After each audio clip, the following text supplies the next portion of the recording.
মিশরের শহীদ সৈয়দ কুতুব রাহমাতুল্লাহ আলাইহি নওয়ারাল্লাহু মারকাদাহু ওয়া জাআলাল জান্নাতা মাসওয়াহু, আল্লাহ পাক তাকে জান্নাতুল ফিরদাউসের মেহমান বানিয়ে নিন। মিশরের প্রেসিডেন্ট জামাল নাসের তাকে ইসলামী আন্দোলন করার অপরাধে, ফি জিলালিল কোরআন লেখার অপরাধে, মাআলিমু ফিত তারিক এই কিতাব লেখার অপরাধে তাকে গ্রেফতার করলো, তাকে কয়েদখানার ভিতরে ঢুকালো এবং সেইখানে ক্ষুধার্ত পাগলা কুকুরকে ঢুকিয়ে দিল। তারপর অনেকক্ষণ পরে একজন লোককে পাঠিয়েছে, দেখে আসো রুমের ভিতরে কুকুরের সাথে কুকুর কি ব্যবহার করে। নাউযুবিল্লাহ। জামাল নাসেরের পাঠানো সেই লোকটি জেলখানার ভিতরে দৃশ্য দেখে অবাক হয়ে ফিরে এসে বললেন, জাহাপানা, কয়েদখানার ভিতরে গিয়ে দেখলাম সৈয়দ কুতুব নামাজের ভিতরে সেজদায় পড়ে আছে, আর শিকারী পাগলা কুকুর তার পাশে বসে তাকে পাহারা দিতেছে। মৃত্যুর ভয় ঈমানদারেরা করে না।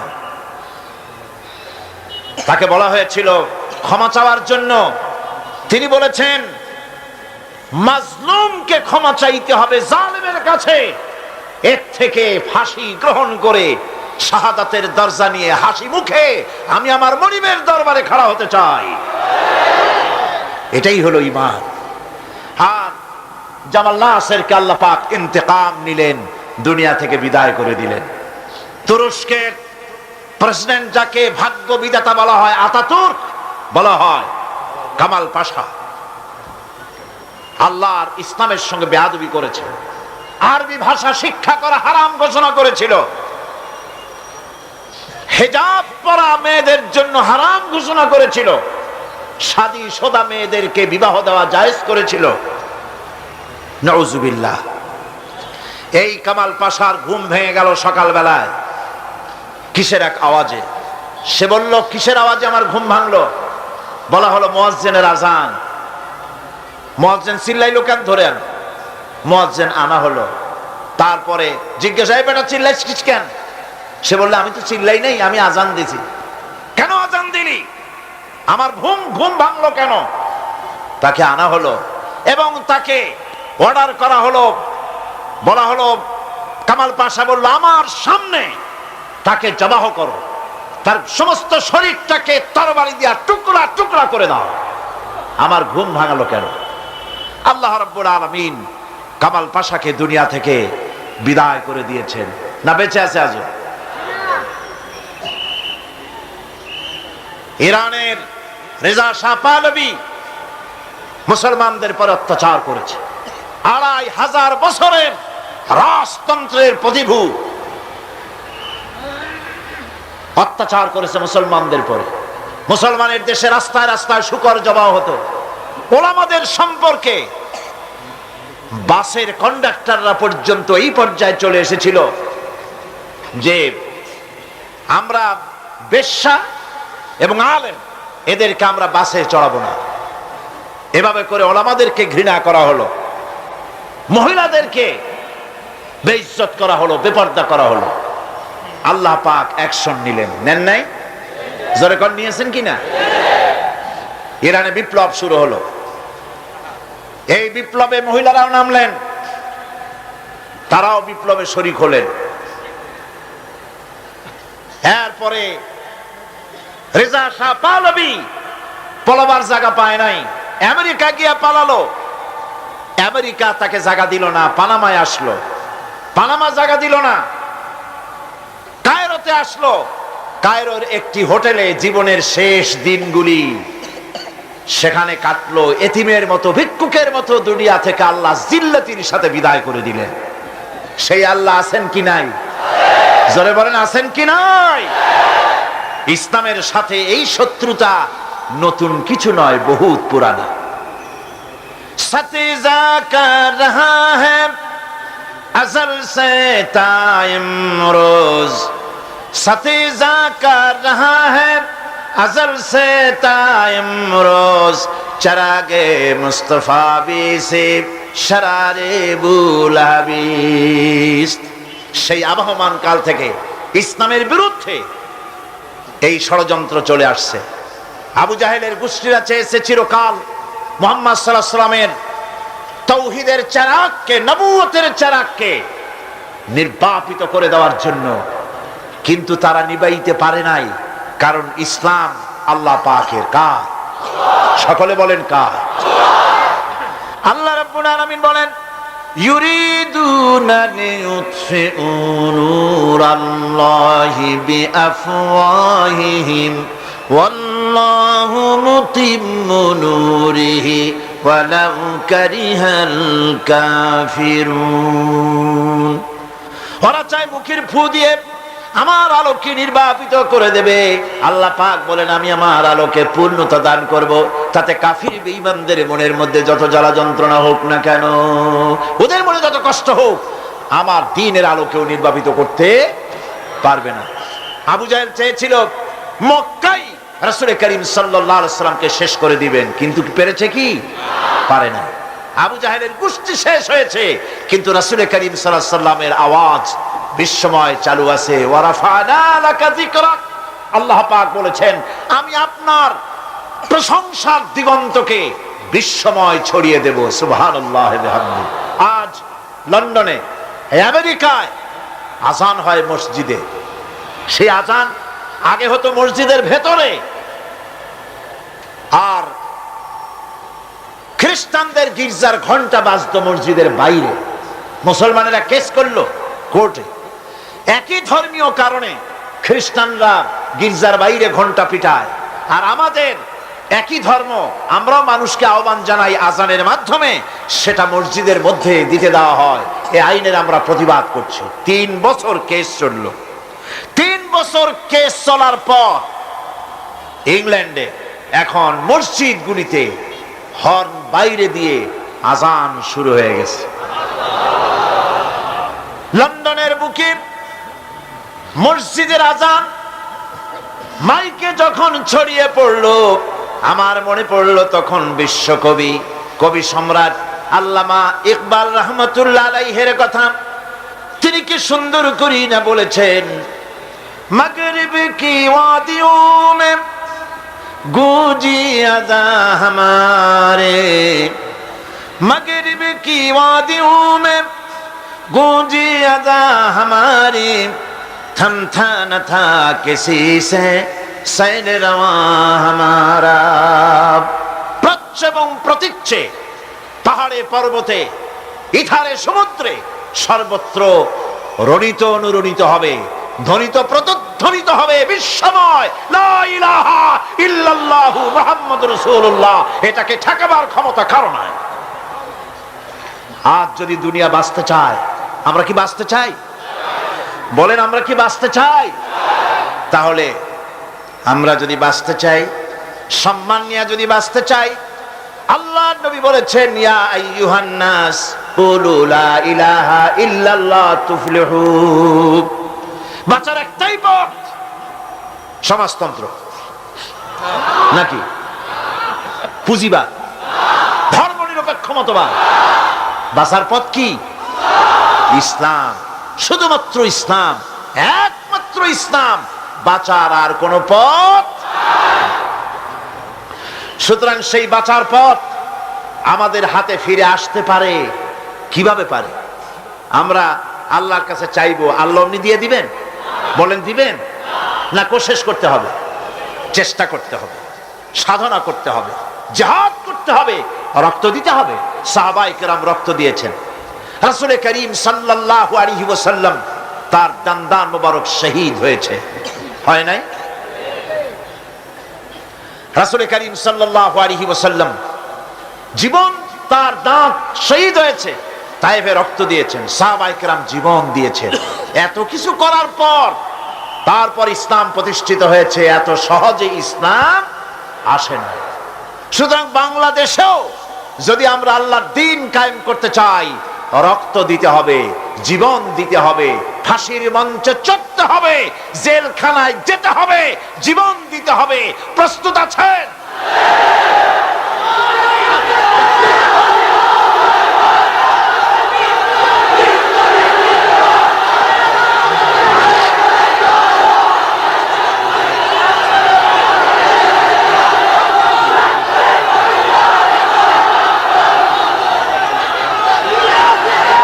আমার বন্ধুগণ, আজ যদি আমরা জিহাদি প্রেরণায় দিন প্রতিষ্ঠার পথে এগিয়ে আসি, তাহলে এর পরিণতিতে পাবো আমরা জান্নাত। কি পাবো? জান্নাত হচ্ছে সবচাইতে বেশি লোভনীয়, আর জাহান্নাম হচ্ছে সবচাইতে বেশি নিকৃষ্ট, ভীতিপ্রদ। সেই জাহান্নাম থেকে বাঁচার জন্য আর জান্নাত পাবার আশায় সেই পথে আমাদেরকে অগ্রসর হতে হবে, সেই পথে, জিহাদের পথে এগিয়ে যেতে হবে আমাদেরকে কেউ ক্ষতি করতে পারবে না, কেউ আমাদেরকে ধ্বংস করতে পারবে না যদি আমরা আল্লাহর পথে থাকি। আল্লাহর পথেই আমাদের জানমাল ব্যয় করতে হবে। কারণ আল্লাহ পাক কোরআন শরীফের মধ্যে বলেছেন, ইন্নাল্লাহা আশতারা মিনাল মুমিনিনা আনফুসাহুম ওয়া আমওয়ালাহুম বিআন্না লাহুমুল জান্নাহ। আল্লাহ রাব্বুল আলামিন বলেন, আমি আমার মুমিনের জান এবং মালকে আমি খরিদ করে নিয়েছি, বিনিময়ে আমার মুমিনকে আমার জান্নাত দান করেছি। সুবহানাল্লাহ। মুমিন ব্যক্তি সে ঘোষণা করবে আল্লাহ পাকের সামনে, আল্লাহ শিখায় দিয়েছেন, ঘোষণা করো, কুল ইন্না সালাতি ওয়া নুসুকি ওয়া মাহইয়ায়া ওয়া মামাতি লিল্লাহি রাব্বিল আলামিন। বলো, আমার জান, আমার মাল, আমার সবকিছুকে আমি আল্লাহর হস্তে, আমার নামাজ, আমার হায়াত, আমার কুরবানি, আমার মত, সবকিছু আল্লাহর জন্য নিবেদিত করে দিলাম। কার জন্য? এই কথা মুমিন ব্যক্তিকে ঘোষণা করতে হবে, মুমিনকে মনে রাখতে হবে। মুমিন ব্যক্তির সবচাইতে বড় উপকার যে সে যত বড় গুনাহগার হোক, ইমাম তাকে এই সাহায্য করে, যত বড় গুনাহগার হোক আল্লাহ তাকে ক্ষমা করে দিবেন যদি সে আল্লাহর কাছে তওবা করে। সে যদি মাফ চায়, আল্লাহ তাকে তওবা করলে মাফ করে দিবেন। এটা হলো ইমাম তাকে নিরুৎসাহিত করে না, ইমাম তাকে নিরাশ করে না, ইমাম তাকে আশার আলো তার বুকের মধ্যে জ্বালিয়ে দেয়। আলহামদুলিল্লাহ। বন্ধুগণ, আল্লাহ রাব্বুল আলামিনের কাছে মানুষ অন্যায় করলে, গুনাহ করে যদি মাবুদের কাছে, আল্লাহ রাব্বুল আলামিনের কাছে যদি দোয়া করে, আল্লাহ পাক বলেছেন, ওয়া ইযা সালাকা ইবাদি আন্নী ফাইন্নী করিব। ও নবী, বান্দা যখন আমার ব্যাপারে প্রশ্ন করে, আপনি বলে দেন আমি বান্দার অতি নিকটবর্তী, আমি বান্দার একদম কাছে। বান্দা যদি গুনাহ করে আমার কাছে মাপ চায়, চোখের পানি ফেলে দেয়, আমি তার গুনাহকে মাফ করে দেব। আল্লাহর কাছে দুইটা ফোঁটা বেশি প্রিয়। একটা হলো জিহাদের ময়দানে যে রক্ত ফোঁটা পড়ে, এই রক্ত ফোঁটা, আর একটা হলো চোখের পানি। আল্লাহর ভয়তে বান্দার চোখ থেকে যে পানি ফোঁটা পড়ে, আল্লাহ রাব্বুল আলামিন এই পানি ফোঁটায় খুশি হয়ে যান। পৃথিবীতে এমন কেউ নাই যে আপনাকে বলবে, যায় আমি তোর অপরাধ মাফ করে দেই। এরকম কেউ কি আছে? কেউ নেই। কিন্তু আল্লাহ পাক বলেন, আমার কাছে ফিরে আয়, চুরি করেছিস ফিরে আয়, জিনা করেছিস, মদ খেয়েছিস ফিরে আয়, যত অপরাধ করেছিস ফিরে আয়। আল্লাহর কাছে বান্দা যখন তওবা করে, গুনাহ করে মাফ চায়, আল্লাহ মাফ করে দেন।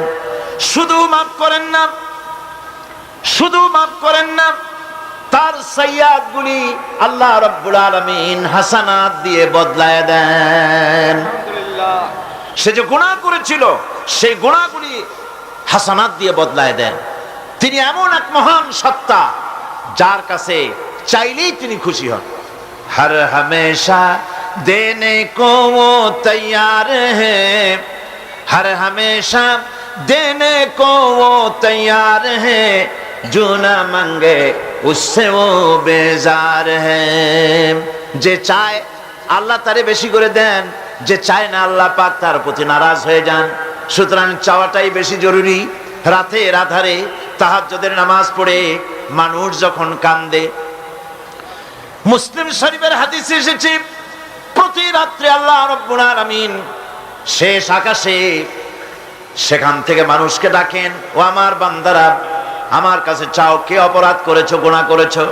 মানুষেরা ওই সময় যারা কাঁদতে থাকে আল্লাহ রাব্বুল আলামিন ফেরেশতাদেরকে সাক্ষী রেখে বলেন, দেখো আমার এই বান্দাগুলি কিভাবে কাঁদতেছে, আমারে দেখে নাই, আমার দুজক দেখে নাই, বেহেশত দেখে নাই, শুধু আমার ভয়তে, জাহান্নামের ভয়তে কোরআন হাদিস বিশ্বাস করে যেভাবে কাঁদতেছে আমি তোমাদেরকে সাক্ষী রাখতেছি, আমার এই বান্দাগুলিকে আমি রব্বুল আলামিন মাফ করে দিলাম। সুতরাং ঈমান মানুষকে এভাবে সমৃদ্ধ করে, ঈমান মানুষকে সমৃদ্ধ করে দেয়, তার সাহসিকতা বাড়িয়ে দেয়, তাকে হতাশা থেকে ফিরিয়ে তার মধ্যে আশার সঞ্চার করে দেয়। লা তাকনাতু মির রাহমাতিল্লাহ, আল্লাহ পাক বলছেন আমার রহমত থেকে মায়ুস হয়ে যেও না, নিরাশ হয়ে যেও না, আমার কাছে কাঁদো, আমাকে বলো, আমি জীবনের সমস্ত গুনাহ খাতাকে মাফ করে দেব। আমার ভাইরা, মুমিন ব্যক্তির ভিতরে সাহস আল্লাহ পাক সৃষ্টি করে দেন, কোন ভয় ভীতি তার মনের মধ্যে জায়গা পায় না, তার মধ্যে সাহস সৃষ্টি হয়ে যায়। তার দৃষ্টান্ত আল্লাহ পাক কোরআন শরীফের মধ্যে দৃষ্টান্ত রেখে দিয়েছেন। আমার বন্ধু হযরত ইব্রাহিম আলাইহিস সালামকে আগুনের ভিতরে যখন ফেলে দেওয়া হয়েছিল, তাকে ফেরেশতারা সাহায্য চাওয়ার জন্য বলেছিল। ফেরেশতা বলেছে, ইব্রাহিম আমার কাছে সাহায্য চাও, এই আগুন থেকে বাঁচায় দেব। হযরত ইব্রাহিম আলাইহিস সালাম বলেছিলেন, আমি তোমাদের কাছে সাহায্য চাইব না, কারণ আমি তো এমন কোন অন্ধ খোদার ইবাদত করি না যিনি তার নিজের চোখে আমার দুঃখ দুর্দশা না দেখেন। তিনি তো দেখতে পাচ্ছেন, সুতরাং আমি তোমার কাছে সাহায্য চাইব না। আগুনে পড়ে গেলেন। এরপরে রব্বুল আলামিন আগুনের প্রতি নোটিশ করে দিলেন, ইয়া নারু কুনি বারদাও ওয়া সালামান আলা ইব্রাহিম, আগুন আমার ইব্রাহিমের জন্য শান্তিদায়ক ঠান্ডা হয়ে যা। কি বলেন, আগুন তারপরে জ্বলছিল? আগুন তারে জ্বালাইছে? আগুন তারে জ্বালাতে পারে নাই। আমার বন্ধুগণ, সাহস হারাবেন না, কোন অবস্থাতেই সাহস হারাবেন না। আজও যদি কোন নমরুদ কোন ইব্রাহিমের সন্তানকে যদি তার দলভুক্ত কাউকে যদি আগুনে ফেলে দেয়, আল্লামা ইকবাল বলেছেন, আজ ভি হো জু ইব্রাহিম কাইমা पैदा आग कर सकती है एक अंदाज गुलिस्तां पैदा। ইব্রাহিমের ঈমান যদি আজও কোথাও হয় বিদ্যমান, করতে পারেন অগ্নিকুণ্ডে খুবসুরত গুলিস্তান। আজও যদি আগুনের মধ্যে কাউকে ফেলে দেওয়া হয়, কোন নমরুদ যদি আজও ফেলে, তাহলে সেই আল্লাহ আছেন না যে আল্লাহ ইব্রাহিমকে বাঁচাইছিলেন? আছেন কিনা? সে আল্লাহ পাক আজও আছেন এবং আগুনের ভেতর থেকে তার বান্দাকে তিনি হেফাজত করতে সক্ষম। ভাইরা আমার, হযরতে মূসা আলাইহিস সালামকে এসব ঘটনা কোরআন শরীফে আল্লাহ পাক কেন বললেন? আমি তো বানিয়ে বানিয়ে কোনো ঘটনা বলতেছি না, এগুলি কোথায় আছে? কোথায় আছে? আল্লাহ পাক এসব ঘটনা কেন বললেন?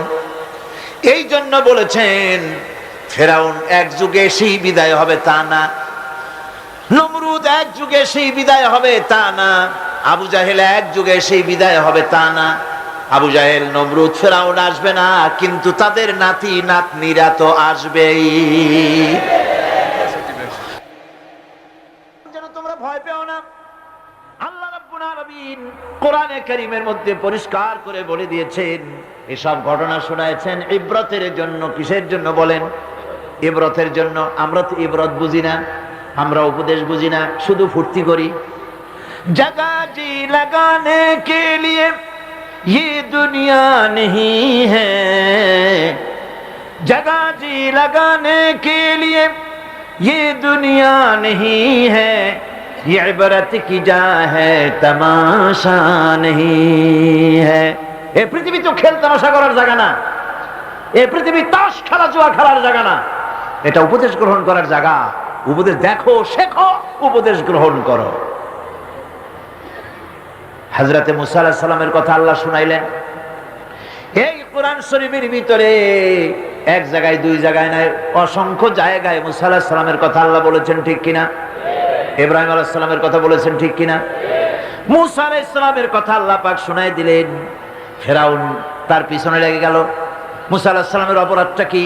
অপরাধ হলো তিনি বলেছিলেন লা ইলাহা ইল্লাল্লাহ। জোরে বলেন লা ইলাহা ইল্লাল্লাহ।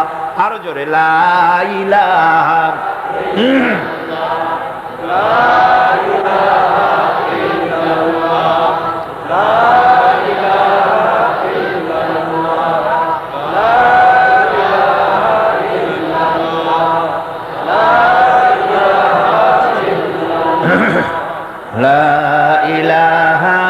ইল্লাল্লাহু মুহাম্মাদুর রাসূলুল্লাহ। তিনি লা ইলাহা ইল্লাল্লাহর দাওয়াত দিলেন। ফিরআউন জবাবে বলল, মা আলিমতু লাকুম মিন ইলাহিন গায়রি, আমি তো জানি না, আমি ছাড়া আরো ইলাহ আছে, আমি তো জানি না। আমি তো ইলাহ, তুমি আবার নতুন ইলাহ আল্লাহ কই থেকে?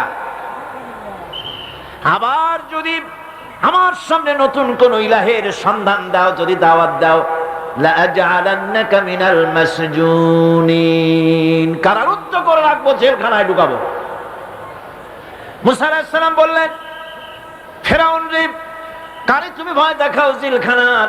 আমি তোমার জিলের পরোয়া করি না, কারণ আমি আল্লাহ রাব্বুল আলামিনের পয়গম্বর মুসা কালিমুল্লাহ, জেলের পরোয়া আমি করি না। ফিরআউন তারে ঘিরে ফেলল দরিয়ার কিনারে, তিন দিক থেকে আক্রান্ত হয়ে গেল। হযরতে মুসা আলাইহিস সালামের সাহাবীরা বললেন, ইন্না লামুদরাকুন, আমরা তো ঘেরাও হয়ে গেছি, আমাদের তো আর পালাবার কোনো উপায় নাই। মুসা আলাইহিস সালাম বললেন, কাল্লা, কখনোই নয়, ইন্না মা'ইয়া রাব্বি সায়াহদিন, অবশ্যই আল্লাহ আমাদের রাস্তা দেখাবেন। সুবহানাল্লাহ। একদিকে দরিয়া আর তিন দিকে কি ঘেরাও হয়ে গেছে, তিন দিকে শত্রু, একদিকে দরিয়া, পালাবার রাস্তা আছে? এর নাম পয়গম্বর। সুবহানাল্লাহ। কোন মুমিনকে আল্লাহ শিক্ষা দিচ্ছেন, এই শিক্ষা রাখো, ভয় পাইও না। চতুর্দিকে অন্যায়, অত্যাচার, অবিচার, জুলম, শোষণ, নির্যাতন দেখে ভয় পেও না, আমি আল্লাহ আছি। আছেন না? আল্লাহ কয় এক একজনের ক্ষমতা দেই, এক এক দলকে ক্ষমতা দেই, ক্ষমতা দিয়া লিনানজুরাকুম কাইফা তা'মালুন, ক্ষমতা দিয়া তাকায় দেখি করো নাকি, কি করো। তারপরে যখন দেখি নাফরমানি শুরু করেছে, বেঈমানি শুরু করেছে, আমার গোলামদের উপরে অত্যাচার চালাচ্ছে, এটা যখন দেখি, আল্লাহ পাক বলেন, আমি তখনও ওয়ায়ামুদ্দুহুম ফি তুগয়ানিহিম ইয়ামাহুন, আমি ঢিল দিয়ে দেই, দেখি পারো কদ্দুর, কদ্দুর পারো। তারপরে যখন সীমা লঙ্ঘন করে যায়, যখন প্রান্ত সীমা এসে যায়, আল্লাহ পাক বলেন, ইন্না বাতশা রাব্বিকা লাশাদীদ, এরপরে আমি ধরি। আর যখন আমি ধরি, আমার হাত থেকে ছাড়িয়ে নেওয়ার ক্ষমতা পৃথিবীর কারো নাই, আকাশেরও কারো নাই। ঠিক কিনা? সুতরাং ভয় পাওয়ার কোনো কারণ নাই। মুসা আলাইহিস সালাম বললেন, ভয় পাইও না, আল্লাহ আমাদেরকে রাস্তা দিয়ে দিবেন। মহান আল্লাহ রাব্বুল আলামিন হযরতে মুসা আলাইহিস সালাম যখন সঙ্গীদেরকে বললেন, ভয় পাইও না, আল্লাহ পাক বলেন, আমি তখন কি করলাম? فأوحينا إلى موسى أن اضرب بعصاك البحر فانفلق فكان كل فرق كالطود العظيم। আল্লাহ পাক বলেন, আমি ওহী নাজিল করলাম, মুসার প্রতি ওহী অবতীর্ণ করে দিলাম, তোমার হাতের লাঠি দিয়া দরিয়ার উপরে আঘাত করো। দরিয়ার উপরে তিনি আঘাত করলেন, দরিয়া ফেটে গেল, 12টা রাস্তা হয়ে গেল। এক একটা রাস্তার মাঝখানে পানির বিরাট দেওয়াল হয়ে গেল, পাহাড়ের মতো। وأنجينا موسى ومن معه أجمعين। এরপরে আমি মুসা আলাইহিস সালামকে এবং তার সাথী সঙ্গীদেরকে নাজাত দিয়া দিলাম, আর তার ফেরাউনের দলবলকে ডুবাইয়া শেষ করে দিলাম। ফেরাউন তার দলবল নিয়ে পানির মধ্যে যখন এলো, দেখলো রাস্তা, পানির মধ্যে রাস্তা। মুসা আলাইহিস সালামকে ধরার জন্য পূর্ণ উদ্যম এবং উৎসাহ নিয়ে দরিয়ার ভেতরে ঝাঁপিয়ে পড়লো, রাস্তা দিয়ে এগোতে লাগলো। মাঝখানে যখন এলো, আল্লাহ পাক বললেন কুন।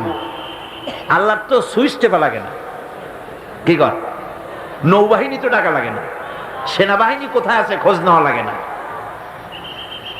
যখনই কিছু ইচ্ছা করেন শুধু বলেন কুন ফায়াকুন, যখন বলেন হ্যাঁ হয়ে যায়। যখন সমুদ্রের দিকে তাকায় বলেন কুন, সঙ্গে সঙ্গে সমুদ্র 30 ফিট পানি উঁচা হয়ে যায়। বাতাসের দিকে তাকায় যখন বলেন কুন, 280 মাইল স্পিডে প্রবাহিত হয়ে যায়। যখন মাটির দিকে তাকায় বলেন কুন, সঙ্গে সঙ্গে 5 তলা বিল্ডিং 2 তলা মাটির নিচে চলে যায়। যায় কিনা? এখানে তো গেছে 2 তলা।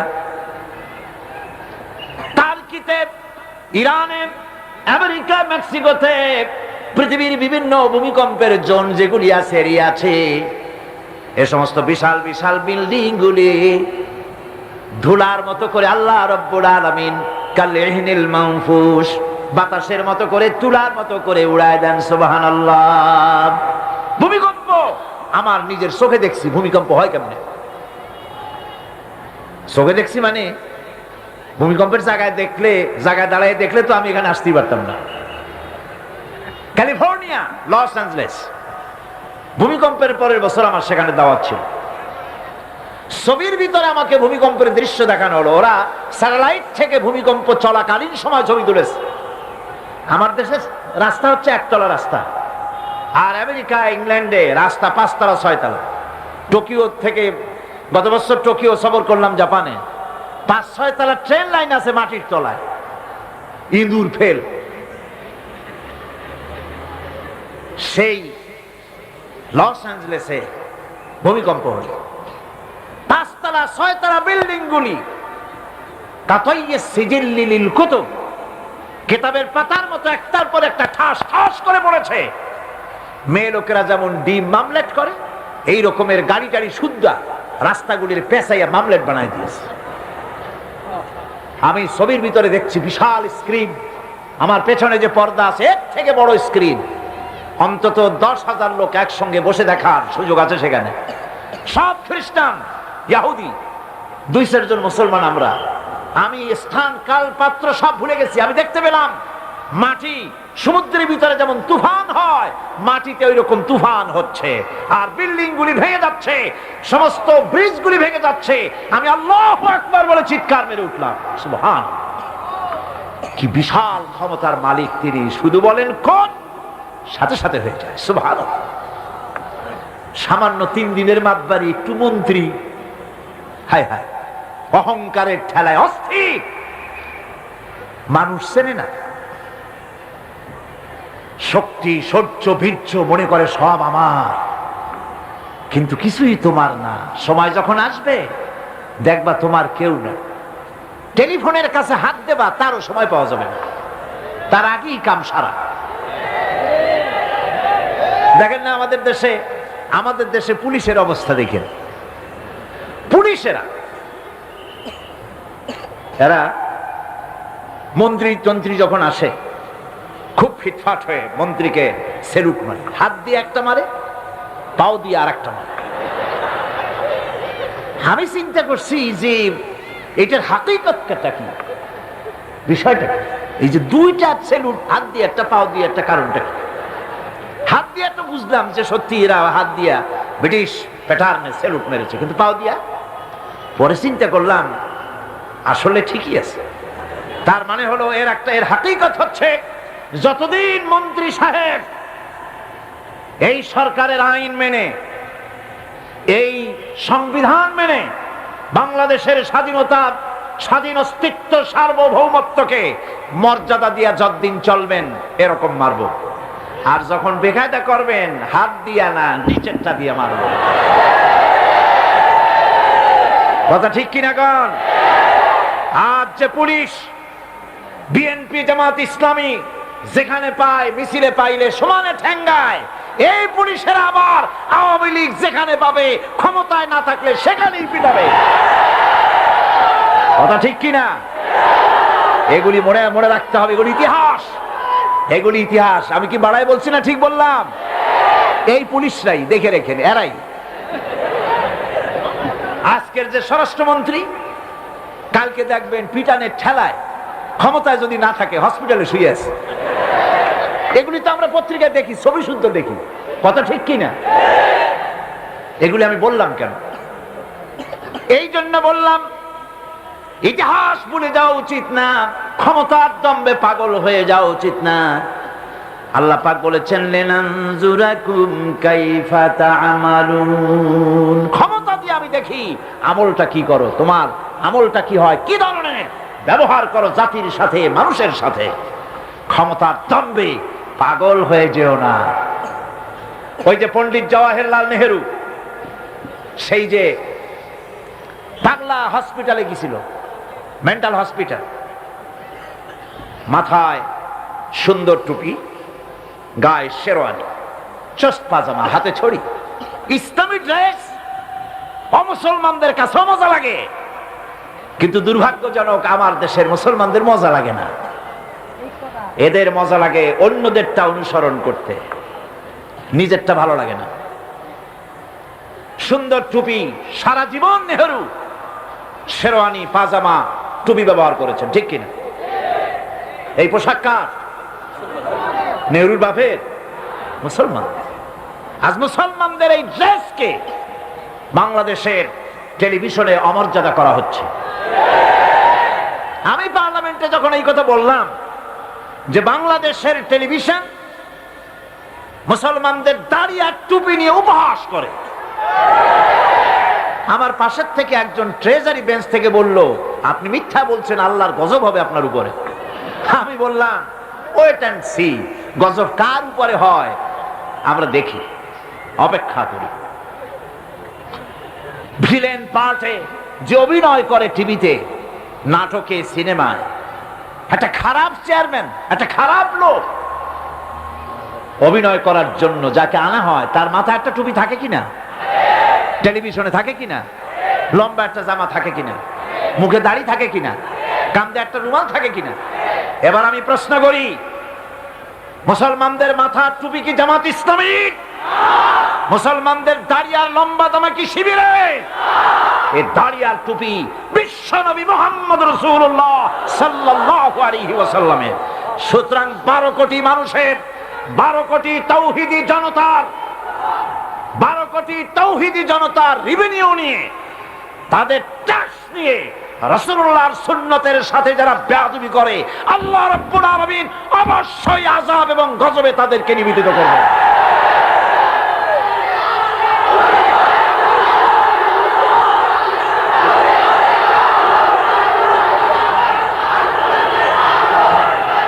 আমার বন্ধুগণ, পণ্ডিত নেহেরু হসপিটালে গিয়েছে, পাগলেরা জিজ্ঞেস করছে, এত সুন্দর কেতাদুরুস্ত লোক তো দেখে নাই, তুমি কে গো?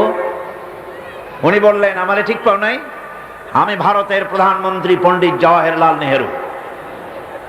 এক পাগল অনেক সময় আপাদমস্তক নিরীক্ষণ করে দেখে বলছেন, ও সেই কথা, তা ঠিক আছে, আমরাও যখন এখানে এসেছিলাম তোমার মতো এরকম লম্বা লম্বা কথা আমরাও বলতাম, থাকো আমাদের কাছে কিছুদিন, তোমার মাথাটাও ঠান্ডা হয়ে যাবে।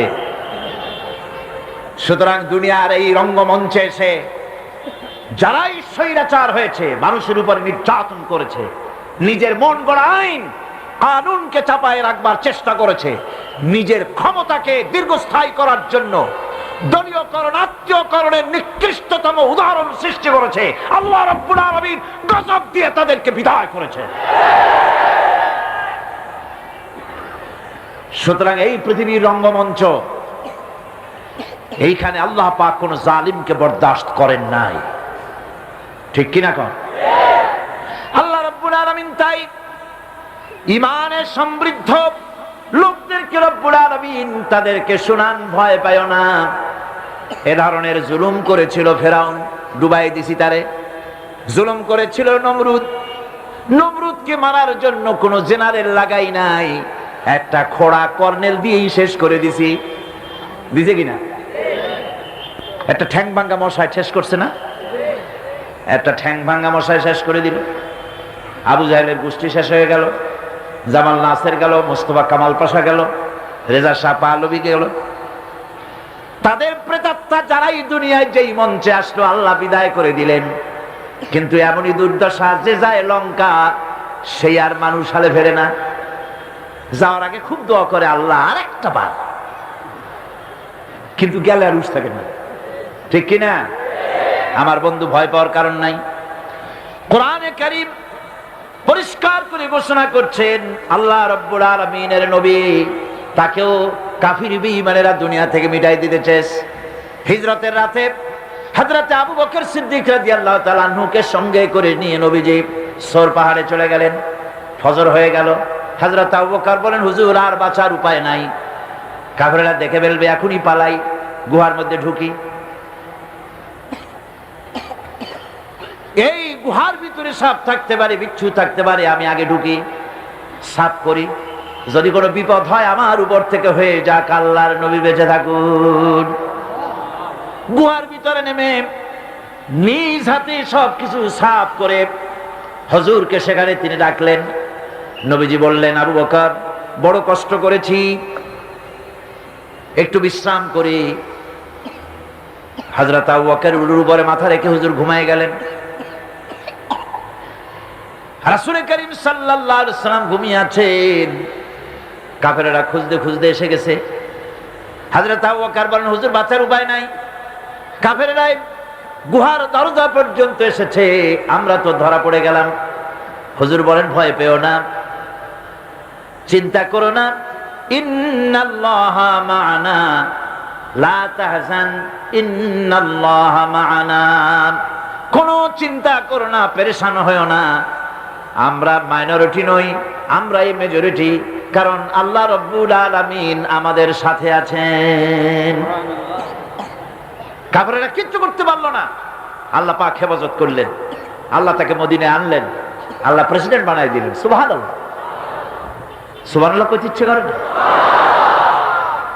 দুনিয়ায় এই ষড়যন্ত্র নতুন কিছু নয়।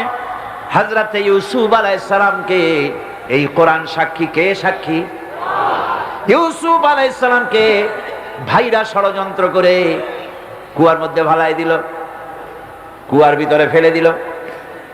ওরা মনে করলো কুয়ার ভিতরে ইউসুফ আলাইহিস সালাম মরে যাবেন, আর মাথা উঁচু করে দাঁড়াইতে পারবে না। কিন্তু ইউসুফ আলাইহিস সালামের ভাইরা বুঝতে পারে নাই এটা কোনো কুয়া নয়, মরণ কুয়া নয়। আল্লাহ এটাকে বানালেন একটা টানেল, একটা সুড়ঙ্গ, একটা মুখ দিয়া ইউসুফ আলাইহিস সালামের ভাইরা ইউসুফ আলাইহিস সালামকে কুয়ার মধ্যে ফেলে দিলেন। কুয়ার আরেক মুখ দিয়া রব্বুল আলামিন হযরত ইউসুফকে নিয়ে মিশরের প্রেসিডেন্ট বানায় দিলেন। আল্লাহ রাব্বুল আলামিনের এই প্রচন্ড ক্ষমতাটা, ইন্নাল্লাহা আলা কুল্লি শাইইন কাদির, সমস্ত জিনিসের উপরে কুদরত রাখেন, ক্ষমতা রাখেন। মুমিন ব্যক্তি এসব শুনিয়া কলিজা ফুলিয়া দেহের চাইতে কলিজা বড় হয়ে যায়। সুবহানাল্লাহ।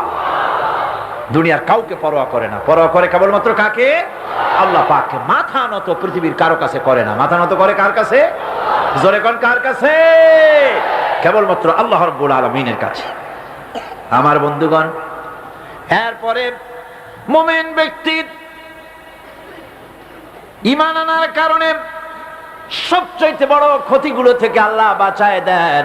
আল্লাহ বলেছেন সমস্ত মানুষের জীবন ক্ষতিগ্রস্ত, ঈমান আনলেই জীবন সবল হবে। কি আনলে জীবন সবল হবে? ঈমান।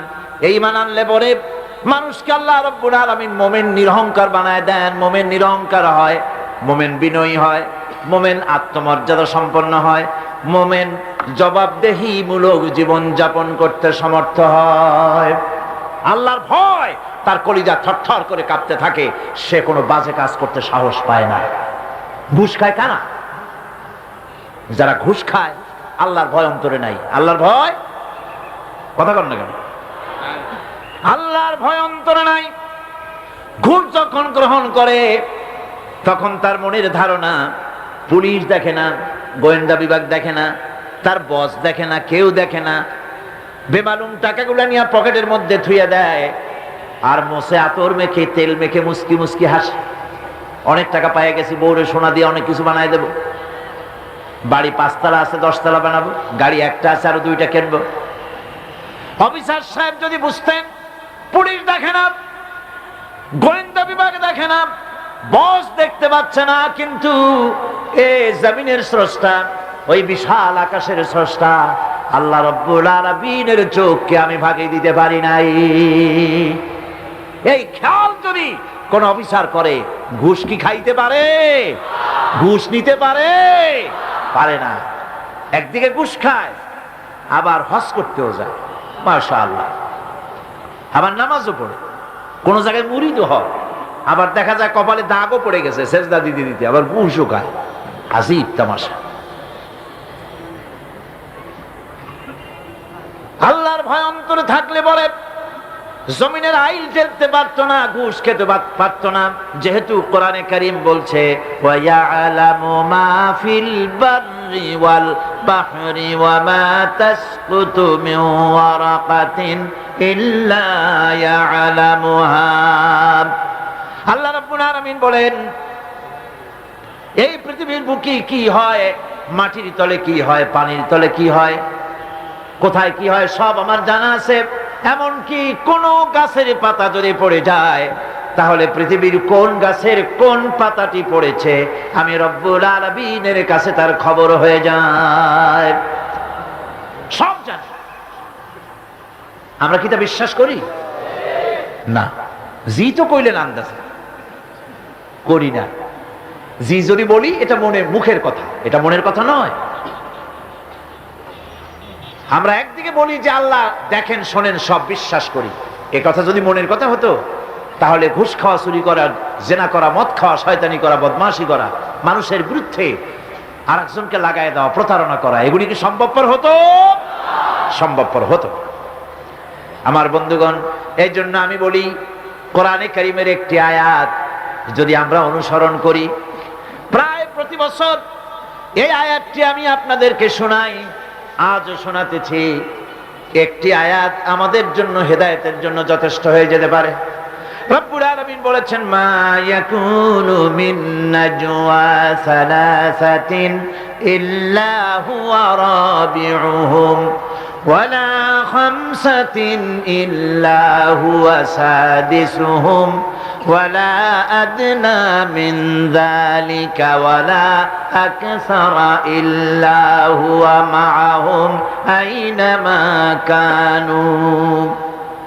তিনজন মিলে যেখানে তোমরা পরামর্শ করো, গোপন সলা পরামর্শ করো, মনে রেখো সেখানে শুধু তিনজন না, ওখানে আরেকটা সত্তা আছে, সেই সত্তার নাম আমি আল্লাহ রব্বুল আলামিন।